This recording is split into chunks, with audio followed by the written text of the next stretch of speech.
সালামুন আলাইকুম রব্বি আউযুবিকা মিন হামাযাতিশ শায়াতিন ওয়া আউযুবিকা রব্বি আইয়াহদুরুন বিসমিল্লাহির রহমানির রহিম রব্বিশ রহ লি সদরি ওয়া ইয়াসসির লি আমরি ওয়াহলুল উকদাতাম মিন লিসানি ইয়াফকাহু কওলি।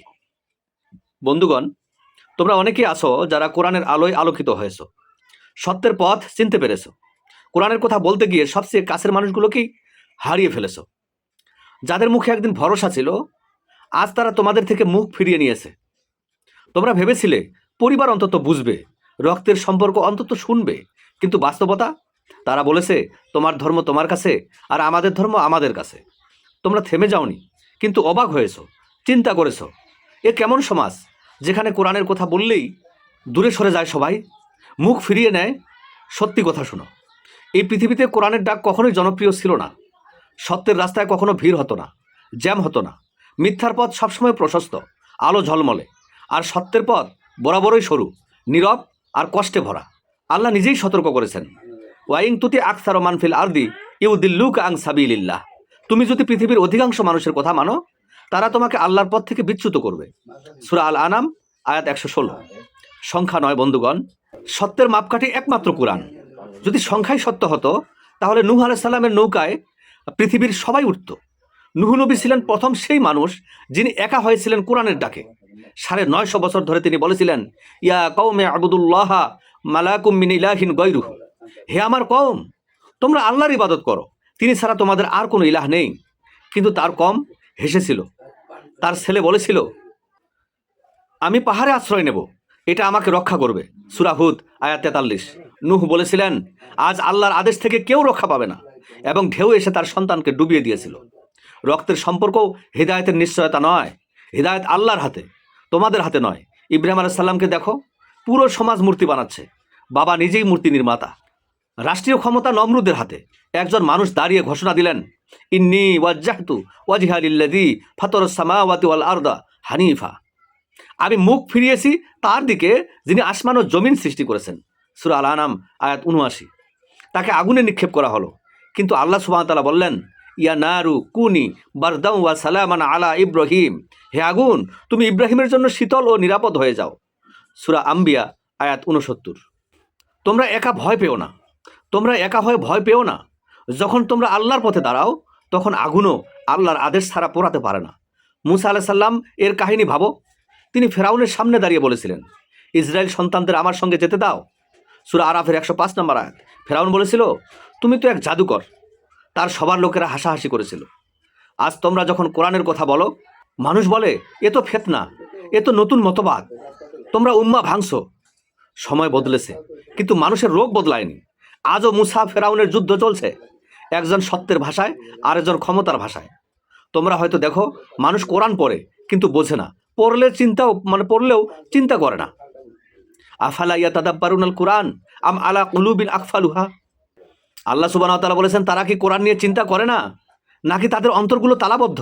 সূরা মুহাম্মদ আয়াত 24। আজ এই আয়াত তোমাদের যুগে জীবন্ত হয়ে গেছে।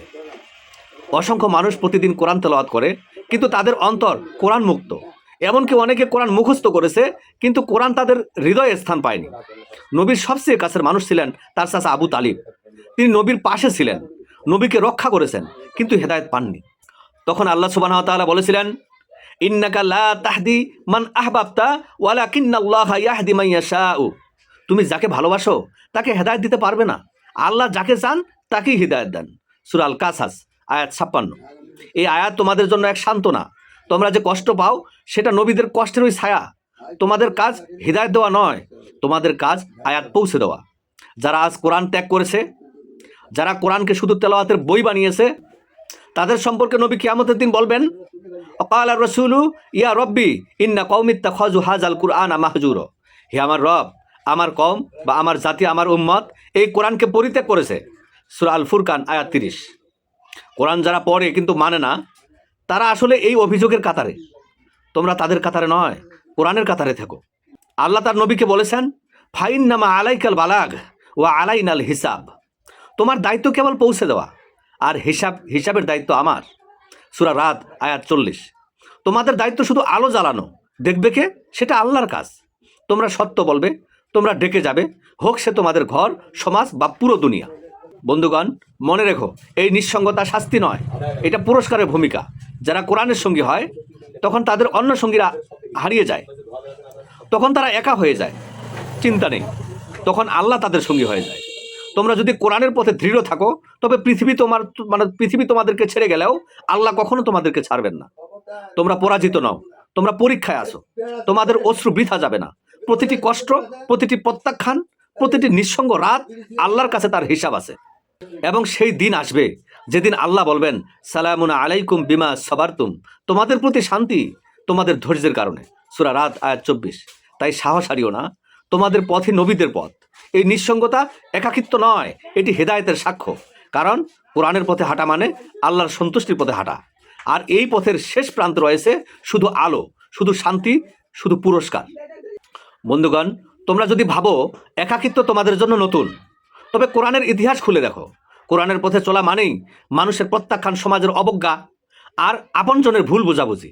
এই পথের শুরুতেই আল্লাহ তোমাদের বলে দিয়েছেন যে এটা ফুলের রাস্তা নয়, এটা পরীক্ষার রাস্তা।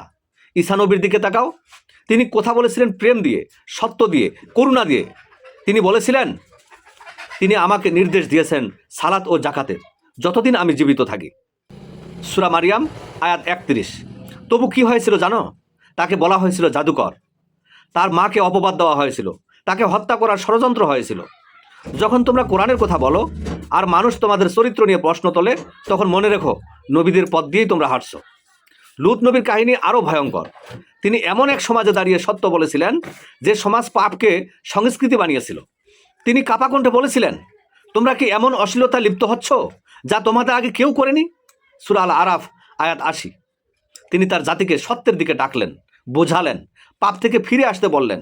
কিন্তু লূত নবীর কথা তার নিজ স্ত্রীও বিশ্বাস করেনি।